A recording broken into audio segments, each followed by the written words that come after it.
Quero saudar a todos com a graça e a paz do Senhor Jesus Cristo. Aqueles que no início do culto ainda não haviam chegado, é uma alegria receber você, estar aqui na presença do Senhor, adorando ao Senhor junto com cada um dos irmãos. Irmãos, vamos abrir a palavra do Senhor no Salmo de número 11. Hoje a liturgia tem falado muito de salmos, né? 2 salmos utilizados na liturgia e mais um que será utilizado na ministração da palavra desta noite. Salmo de número 11. Façamos a leitura então do Salmo de número 11. O Senhor é o nosso refúgio. No Senhor me refugio. Como dizeis, pois, a minha alma foge como pássaro para o teu monte. Porque eis aí os ímpios armam o arco, dispõem a sua flecha na corda, para as ocultas dispararem contra os retos de coração. Ora, destruídos os fundamentos, quem ou que poderá fazer o justo? O Senhor está no seu santo templo. Nos céus tem o Senhor o seu trono. Os seus olhos estão atentos, as suas pálpebras sondam os filhos dos homens. O Senhor põe à prova ao justo e aos ímpios, e ao ímpio, mas ao que ama a violência, a sua alma o abomina. Fará chover sobre os perversos brasas de fogo e enxofre, e vento abrasador será a parte do seu cálice. Porque o Senhor é justo, Ele ama a justiça, os retos lhe contemplarão a face. Amém? Louvado seja o nome do nosso Senhor. Irmãos, esse salmo é um salmo escrito por Davi. Entre tantos salmos escritos por este homem de Deus, uma das características do servo de Deus chamado Davi é que ele sabia utilizar muito bem as suas palavras quando ele queria descrever o que ia dentro do seu coração. Davi era um poeta, além de ser um músico. E além de ser um poeta e um músico, Davi era um servo de Deus, de tal forma que cada palavra que ele colocava em um dos seus salmos vinha carregada de emoção e de experiências pessoais que ele tinha com o seu Senhor. A descrição dos salmos de Davi é a descrição das experiências que ele teve com Deus. Cada dia, cada momento, cada tribulação, cada vitória, cada momento de tristeza, cada momento de alegria, Davi passava isto para os seus salmos. De sorte que quando nós lemos um dos salmos de Davi, nós estamos não apenas lendo uma poesia escrita e muito bonita, escrita com palavras escolhidas a dedos. Não! O que Davi descreve aqui é o que de fato estava acontecendo com a sua vida e o que estava refletindo o seu interior. E é bem verdade que nesses momentos aonde Davi escreve o Salmo de número 11, ele estava num momento de grande tribulação. Davi estava sendo perseguido por Saul. E se você conhece muito bem a história de Davi com Saul, você sabe que Saul, movido por ciúmes, foi atrás de Davi e tentou persegui-lo e matá-lo para que Davi não fosse uma ameaça ao seu próprio trono. Saul sabia que havia perdido seu lugar como rei de Israel. Ele sabia que o Senhor havia levado Samuel à casa de Jessé para escolher entre os filhos de Jessé um que seria o novo rei de Israel. E Saul sabia que se essa história continuasse, ele seria destituído do seu reinado e um novo rei se levantaria. e a história então de Saul seria apagada pelo seu pecado, pelo seu erro e pela sua desobediência. Então o que Saul faz? Ele levanta os seus homens, ele levanta aqueles que estão governando com ele, e ele promove uma grande caçada a Davi, que foge, e foge para as cavernas, foge para o deserto, foge para ficar sozinho, foge para sofrer na sua solidão aquilo que as pessoas experimentam quando se sentem sozinhos. O Salmo de número 11 é um desabafo, de uma dor interior que está sendo externada e colocada para fora. Agora, além de ser um desabafo, é também uma declaração de fé. Se você ver e ler o Salmo de número 10, que é anterior a este, e o Salmo de número 12, que é posterior a este, você vai ver que esses dois salmos falam de lamentação, de um pedido de socorro e de alguém que está com a sua alma angustiada. Mas o Salmo de número 11 é diferente. Esse salmo exala confiança, este salmo exala expectativa, esse salmo exala a esperança de que algo novo vai acontecer na vida do salmista, porque ele confia que o seu Deus vai interferir no momento de grande tribulação. Eu costumo comparar o Salmo de número 11, no meio de tantas lamentações, como um oásis no meio do deserto. Quando você olha ao seu redor e só vê aridez, quando você olha ao seu redor e só vê, não é, o descampado daquilo que antes tinha vida e agora não tem, e você encontra um oásis no meio de toda esta destruição, então é motivo de alegria, é motivo de regozijo, é motivo de renovação da esperança. Este salmo, irmãos, é um salmo que expressa a confiança em Deus, e esta confiança é uma confiança que todo o crente deve ter no seu Senhor. Os dias são difíceis, as notícias não são tão boas, nós caminhamos num momento onde a nossa fé tem sido provada a cada dia. Nós temos batido nessa tecla quase que todo domingo, para mostrar ao povo de Deus que nesses dias de desespero, como nós cantamos, nós precisamos declarar com a nossa boca que nós acreditamos num Deus que sustenta a nossa vida no meio das batalhas e das lutas. Deus não nos abandona, e esta é a mensagem central deste salmo. Um Deus que está conosco em todos os momentos da nossa caminhada.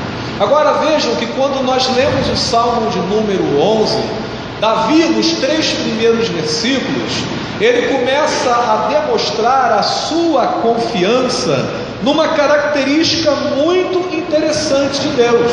Ele começa a demonstrar a sua confiança em meio à perseguição, e ele não consegue entender por que ele está sendo alvo de uma perseguição pessoal por parte de Saul. O verso de número 1 a 3 vai dizer: no Senhor me refugio, como dizes, pois a minha alma foge como pássaro para o teu monte, porque eis aí os ímpios armam um arco, dispõem a sua flecha na corda, para as ocultas dispararem contra os retos de coração. Davi está dizendo, irmãos, que a sua vida é reta, a sua vida é íntegra, não há o que acusá-lo de algum tipo de pecado ou de desvio na sua comunhão com Deus, e ele não consegue entender por que que no momento de comunhão com o Senhor, de retidão de vida, de caminhada segundo o propósito do Senhor, a sua vida corre risco e corre perigo. E aí, a conclusão que se chega é que, se nós mantivermos uma vida íntegra diante de Deus e dos homens, nós seremos perseguidos. E esta é uma verdade que todos nós experimentamos quando mantemos uma integridade de vida. O mundo não gosta daqueles que se colocam diante de Deus em integridade. A Bíblia diz que o mundo nos odeia. A Bíblia nos ensina, irmãos, que este mundo não nos acolhe de uma maneira agradável, porque a mensagem que nós pregamos e o Deus que nós servimos é totalmente contrário àquele sentimento que hoje norteia o mundo que nós vivemos. Davi fala no versículo de número 3 que as ocultas estão disparando contra os retos de coração, e todo aquele que na sua retidão quer manter a sua fidelidade a Deus, de alguma forma será perseguido.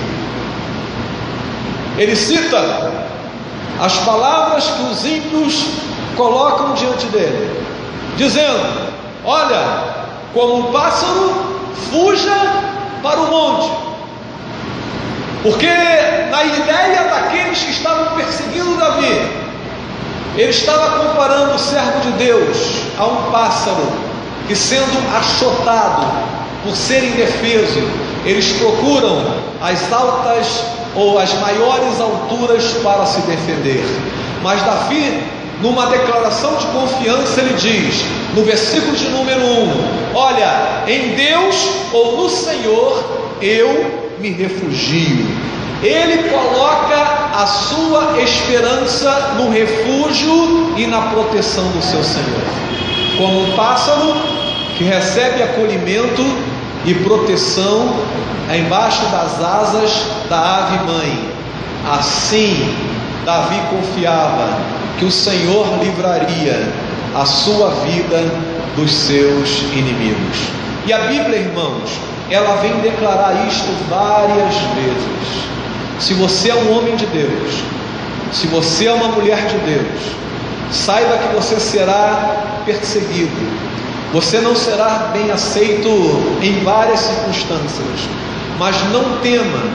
E o que Davi diz aqui é que ele estava se recusando a ser dirigido pelo seu medo.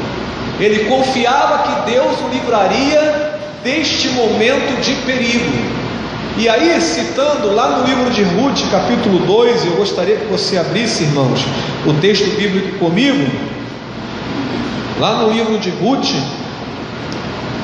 capítulo de número 2, a Bíblia fala algo interessante.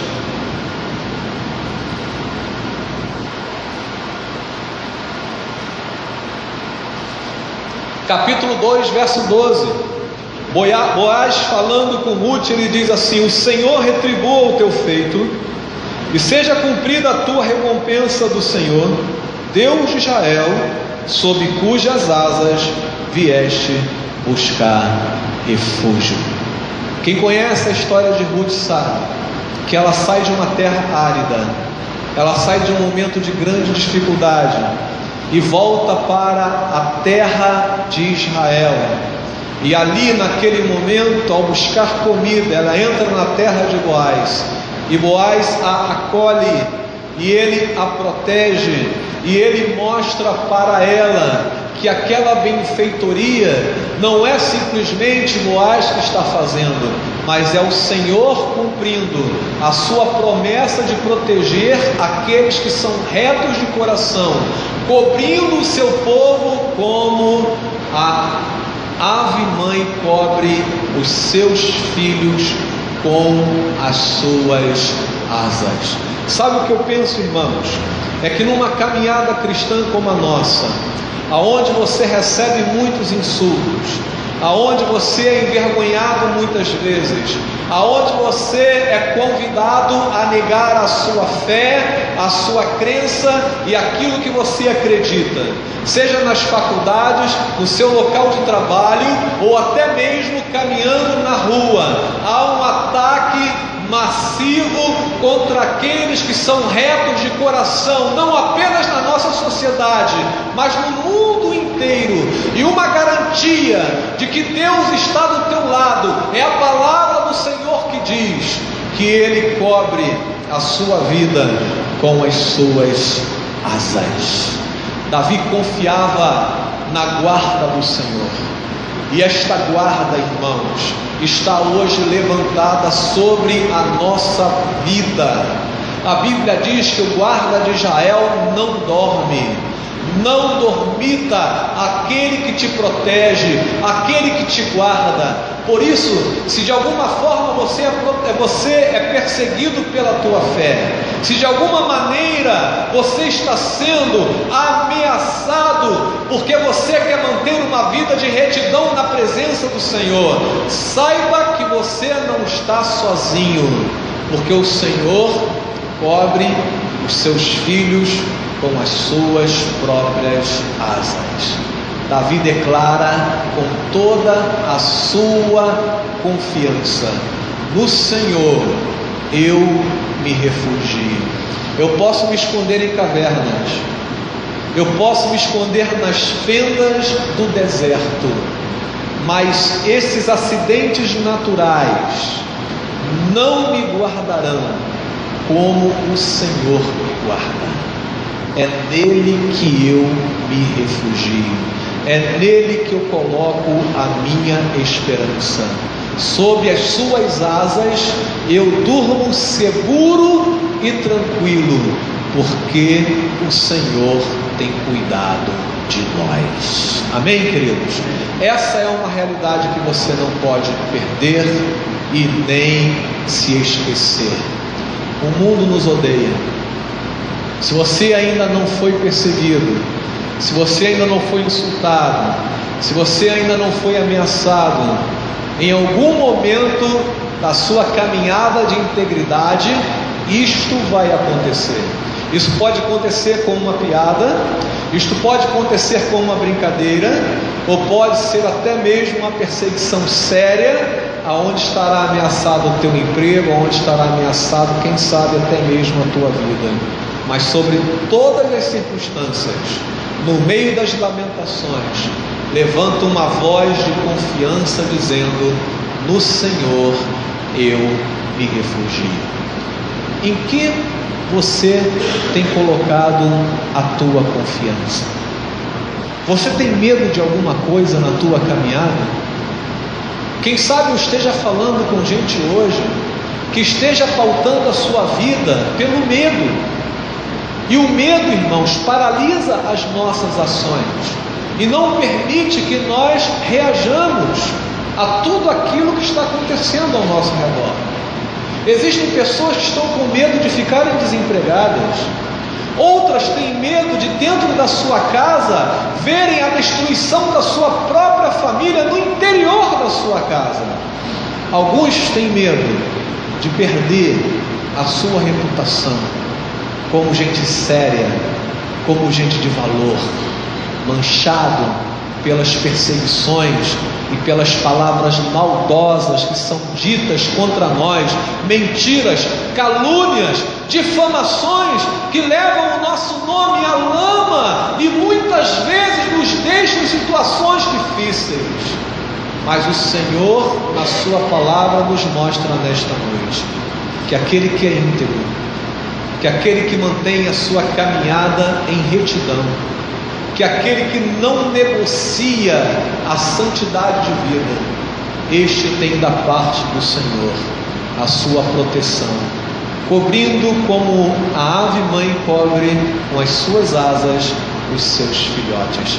Você está na área de proteção do seu Deus. Deus cuida de você. Por isso, não temas. Quantas vezes a Bíblia diz para a gente na sua palavra: não temas, não temas. E se porventura algum medo tem batido na porta do teu coração, eu desafio você a fazer como Davi: Senhor, em ti eu me refugio, porque eu sei que estando debaixo das suas asas eu estarei seguro. Amém? Não há lugar melhor para estar em segurança do que estar, irmãos, na presença do Senhor. Louvado seja o nome do Senhor. Agora, da onde vem a confiança de Davi?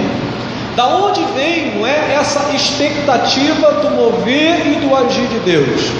O versículo de número 4 até o versículo de número 6 vai nos mostrar da onde Davi tirava esta confiança, porque o verso de número 4 a número 6 diz o seguinte: o Senhor está no seu santo templo, nos céus tem o Senhor o seu trono, os seus olhos estão atentos, as suas pálpebras sondam os filhos dos homens.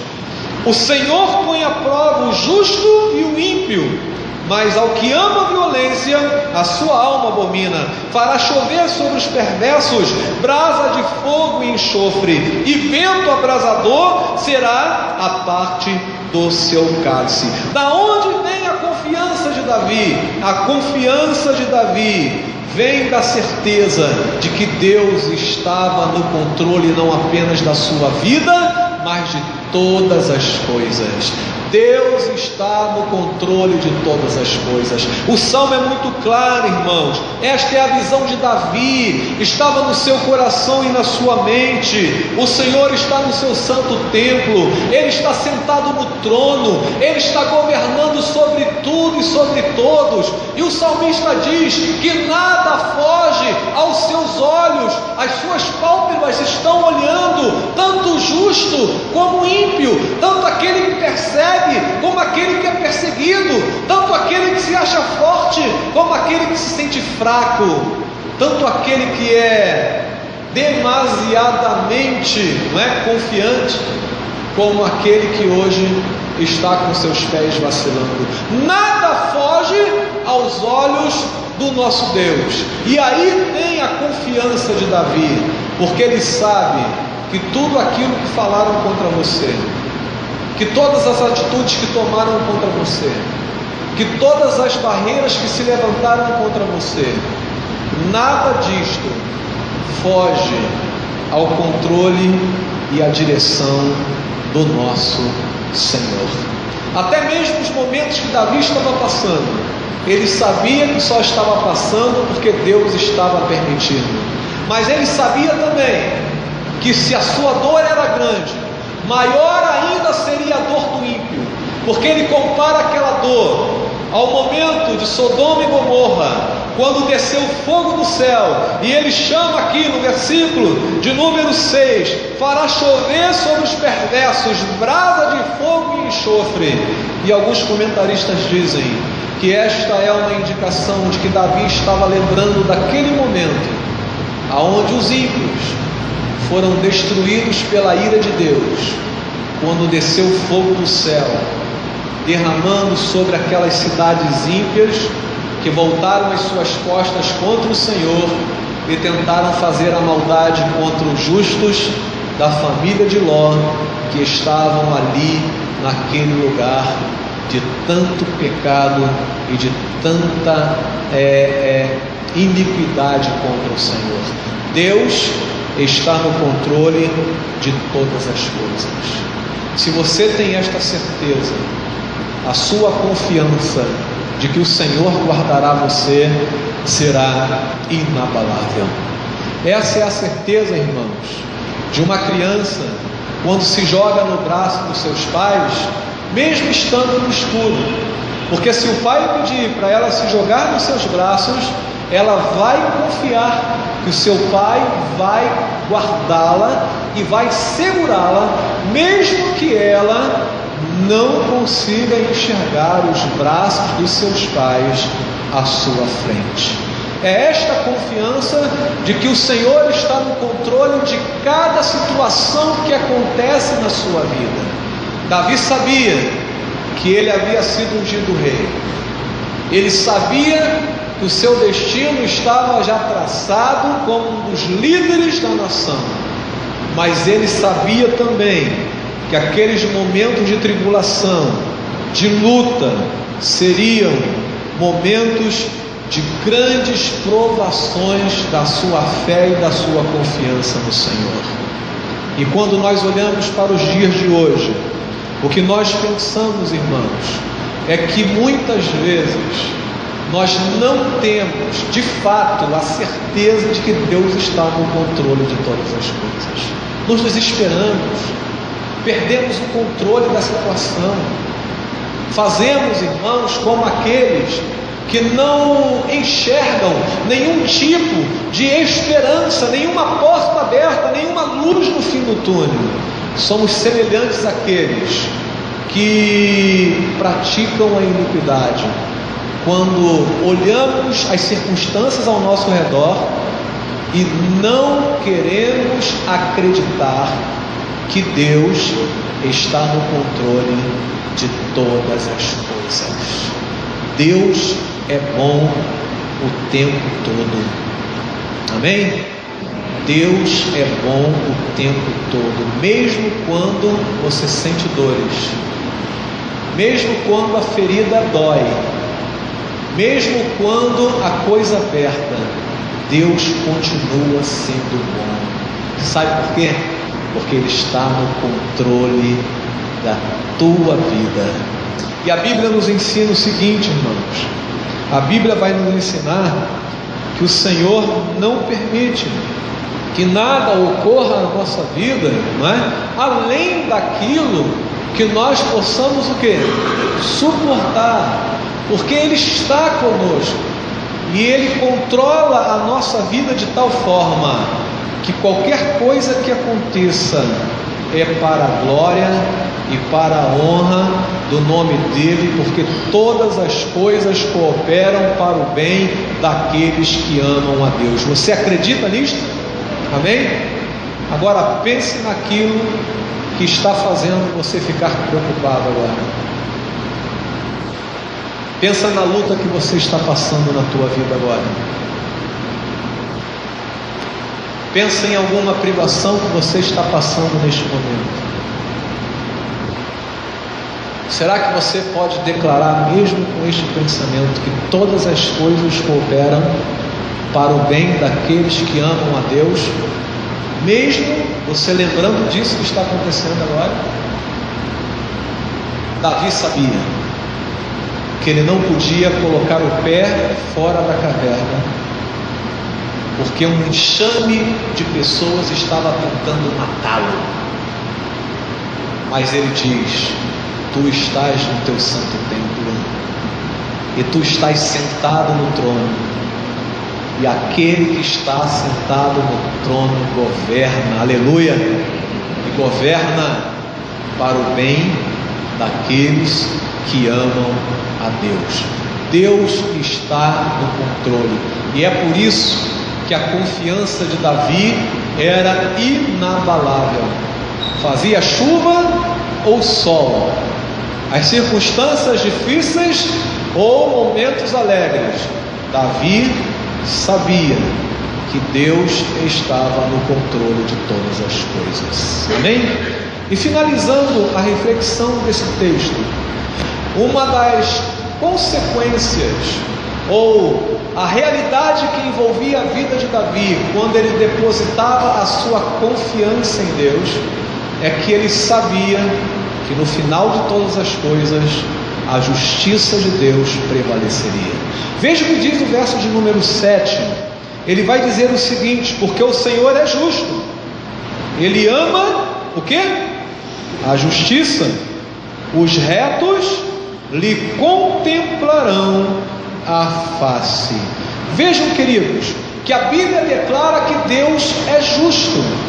E quando Deus analisa a vida de retidão que você usa, e ele vê que existem circunstâncias e pessoas que tentam tirar a tua alegria, que tentam tirar a tua paz, que tentam tirar aquilo que traz a certeza da tua salvação, então o que acontece é que a justiça de Deus se manifesta.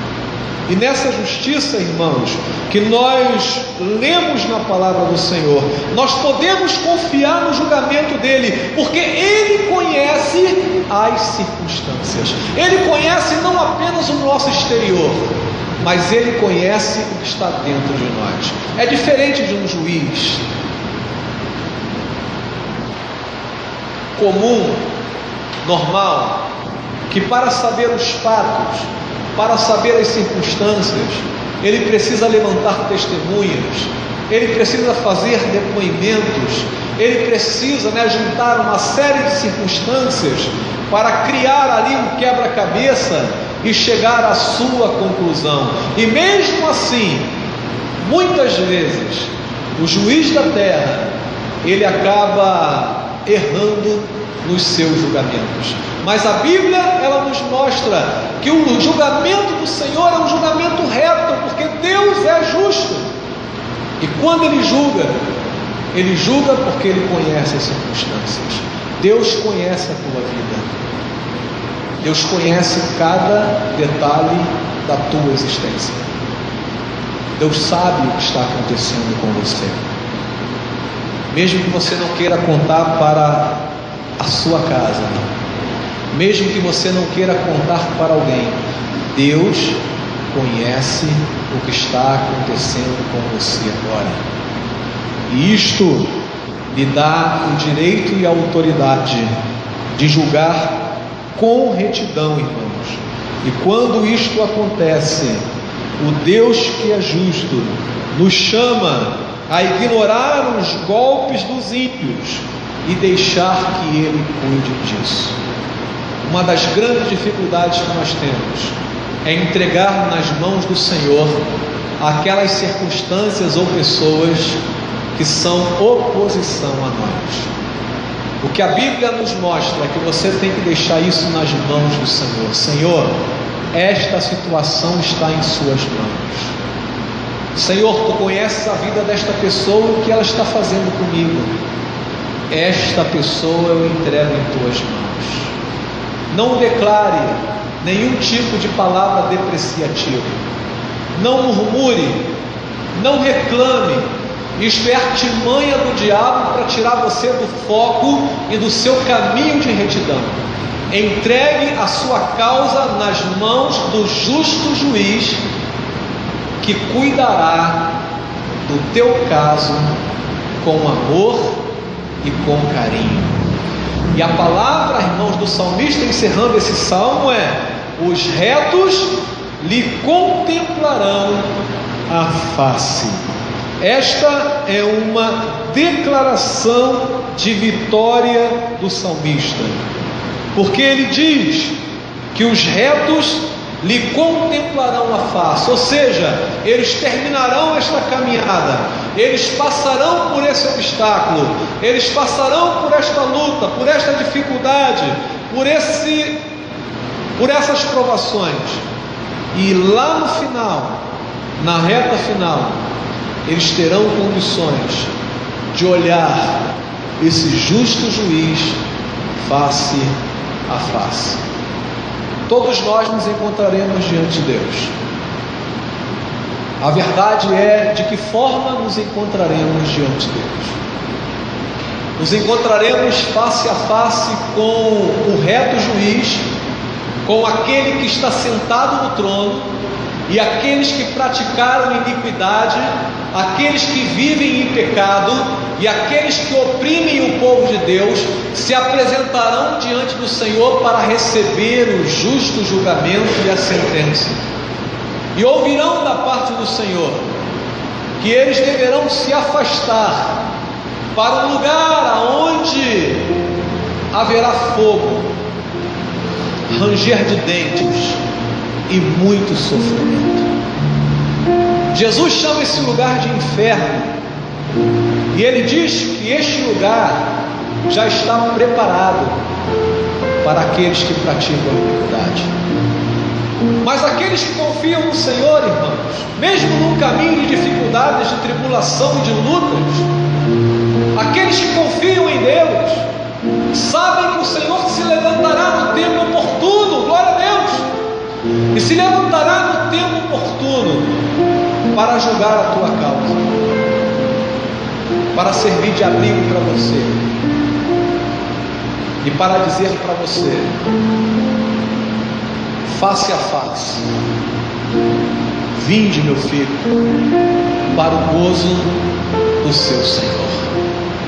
Você já imaginou aquele dia que você estará frente a frente com o Senhor? O que você ouvirá da parte de Deus? O que você ouvirá dos lábios do Senhor, daquele que está sentado no trono? Você ouvirá uma palavra de consolo, no cumprimento da expectativa de uma caminhada difícil, mas de retidão na presença do Senhor? Ou você ouvirá uma palavra que te afastará definitivamente de Deus? Eu termino esta palavra dizendo, irmãos, que Jesus nos ensina a ser como uma criança. E a criança não deve ser conhecida apenas pela sua inocência, mas porque ela confia no seu Pai.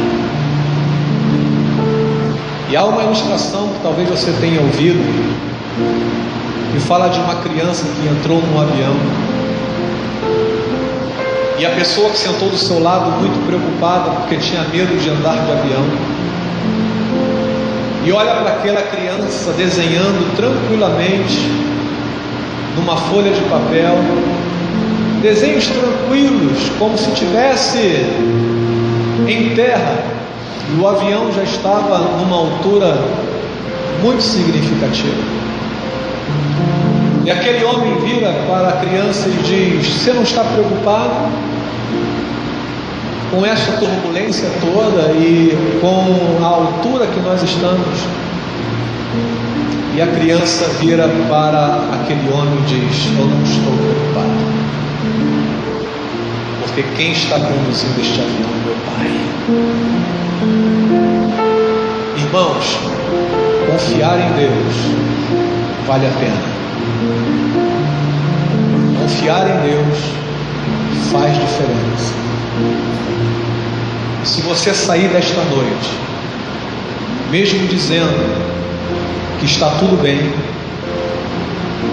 talvez amanhã possa ser diferente, e você possa se lembrar destas palavras de Davi dizendo: no Senhor eu me refugio. Vamos orar? Vamos ficar de pé por um momento.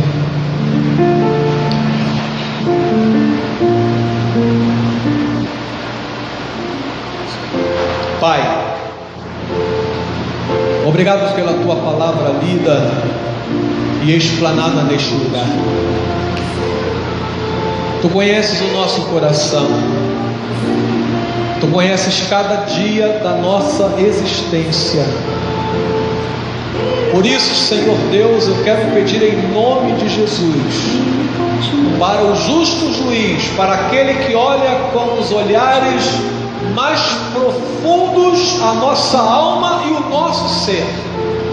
Ó Deus, eu quero pedir que tu venhas intervir na vida daqueles que hoje se sentem oprimidos, se sentem, Senhor Deus, desanimados, se sentem, Senhor, ofendidos e até mesmo, Senhor Deus, atribulados por circunstâncias e ataques do inimigo em várias áreas da sua vida. Senhor, tu que és o justo juiz, que vê a retidão dos teus servos, o que eu peço, Senhor Deus, é que tu cubras com as tuas asas esta vida nesta noite, em nome do Senhor Jesus. Que ele se sinta guardado, que ele se sinta cuidado, que ele se sinta protegido e amado pelo Senhor. Ó Deus, cuida desta causa, cuida desta vida. A tua palavra nos ensina que tu és o reto juiz, tu governas sobre tudo e sobre todos, e nada foge, Senhor Deus, ao controle da sua tutela. Por isso, Senhor Deus, confiados naquele que cuida de todas as coisas e que domina todas as circunstâncias, traz paz ao coração da tua igreja, traz paz ao coração deste homem, traz paz ao coração desta mulher, mostra que tu estás no controle de todas as coisas, porque cremos, Senhor Deus, que a tua igreja, ela deve experimentar esta paz genuína daqueles que sabem que Deus está no controle de todas as coisas. Ó Senhor Deus, ouve a oração que se faz neste lugar, cuida desta vida, desta família, cuida, Senhor Deus, dentro dos lares dos teus servos, para que lá dentro nós possamos entender que Deus é bom o tempo todo. Louvado seja o nome do Senhor, em nome de Jesus. Amém. Vamos encerrar cantando esta música muito apropriada para este momento. Ele continua sendo bom, Ele continua sendo Deus, Ele continua sendo bom, Ele continua sendo Deus. Aleluia.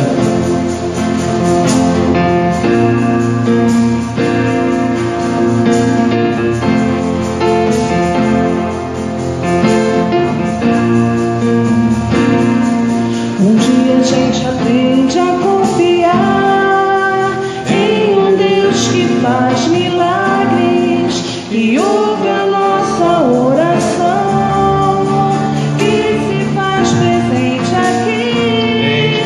Um dia a gente aprende a dar um passo só de cada vez, mas sem duvidar.